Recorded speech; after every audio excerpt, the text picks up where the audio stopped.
¿Y vosotros quién decís que soy yo? San Marcos 8, 27. Hace 2000 años un hombre formuló esta pregunta a un grupo de amigos. Y la historia no ha terminado aún de responderla. El que preguntaba era simplemente un aldeano que hablaba a un grupo de pescadores. Nada hacía sospechar que se tratara de alguien importante. Vestía pobremente. Él y los que le rodeaban eran gente sin cultura, sin lo que el mundo llama cultura. No poseían títulos ni apoyos. No tenían dinero ni posibilidades de adquirirlo. No contaban con armas ni con poder alguno. Eran todos ellos jóvenes, poco más que unos muchachos, y dos de ellos, uno precisamente el que hacía la pregunta, morirían antes de 2 años con la más violenta de las muertes. Todos los demás acabarían, no mucho después, en la cruz o bajo la espada. Eran, ya desde el principio y lo serían siempre, odiados por los poderosos. Pero tampoco los pobres terminaban de entender lo que aquel hombre y sus 12 amigos predicaban.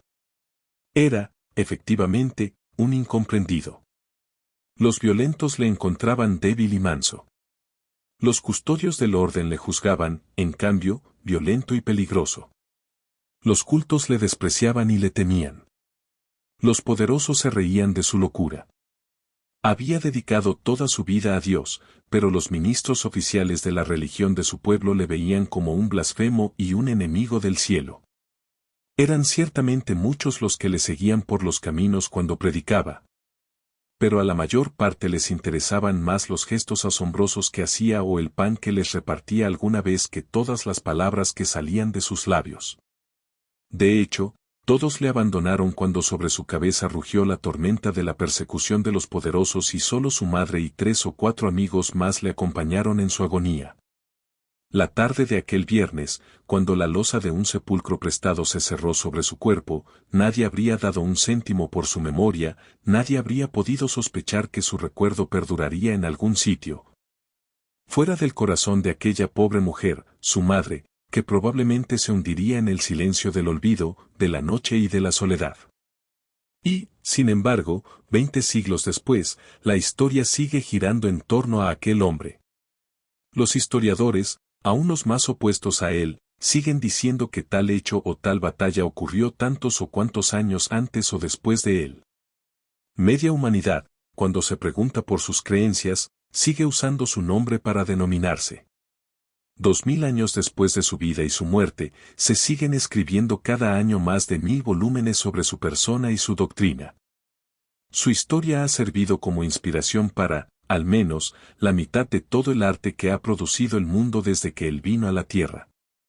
Y, cada año, decenas de miles de hombres y mujeres dejan todo, su familia, sus costumbres, tal vez hasta su patria, para seguirle enteramente, como aquellos 12 primeros amigos. ¿Quién es este hombre por quien tantos han muerto, a quien tantos han amado hasta la locura y en cuyo nombre se han hecho también, ay, tantas violencias? Desde hace 2000 años, su nombre ha estado en la boca de millones de agonizantes, como una esperanza, y de millares de mártires, como un orgullo. ¿Cuántos han sido encarcelados y atormentados, cuántos han muerto solo por proclamarse seguidores suyos? Y también, ay, ¿cuántos han sido obligados a creer en él con riesgo de sus vidas? ¿Cuántos tiranos han levantado su nombre como una bandera para justificar sus intereses o sus dogmas personales? Su doctrina, paradójicamente, inflamó el corazón de los santos y las hogueras de la Inquisición. Discípulos suyos se han llamado los misioneros que cruzaron el mundo solo para anunciar su nombre y discípulos suyos nos atrevemos a llamarnos quienes, por fin, hemos sabido compaginar su amor con el dinero. ¿Quién es, pues, este personaje que parece llamar a la entrega total o al odio frontal, este personaje que cruza de medio a medio la historia como una espada ardiente y cuyo nombre, o cuya falsificación, produce frutos tan opuestos de amor o de sangre, de locura magnífica o de vulgaridad? ¿Quién es y qué hemos hecho de él, cómo hemos usado o traicionado su voz, qué jugo misterioso o maldito hemos sacado de sus palabras? ¿Es fuego o es opio? ¿Es bálsamo que cura, espada que hiere o morfina que adormila? ¿Quién es? ¿Quién es? Pienso que el hombre que no ha respondido a esta pregunta puede estar seguro de que aún no ha comenzado a vivir.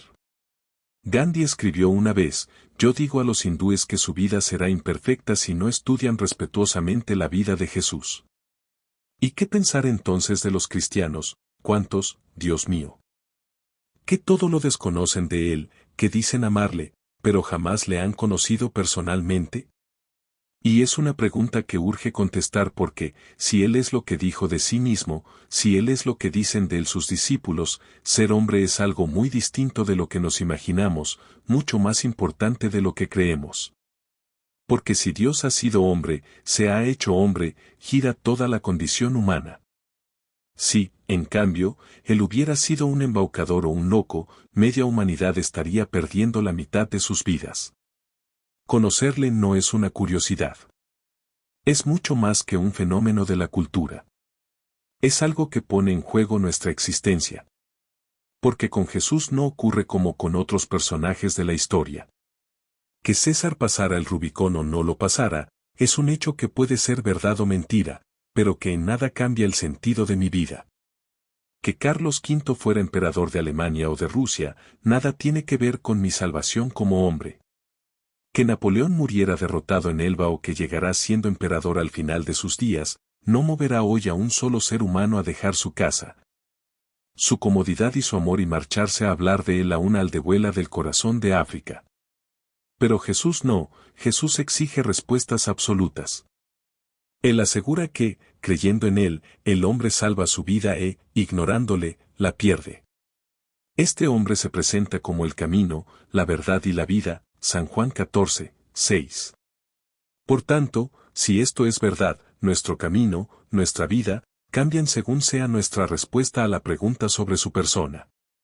¿Y cómo responder sin conocerle, sin haberse acercado a su historia, sin contemplar los entresijos de su alma, sin haber leído y releído sus palabras? Este libro que tienes en las manos es, simplemente, lector, el testimonio de un hombre cualquiera, de un hombre como tú, que lleva 50 años tratando de acercarse a su persona. Y que un día se sienta a la máquina, como quien cumple un deber, para contarte lo poco que de él ha aprendido.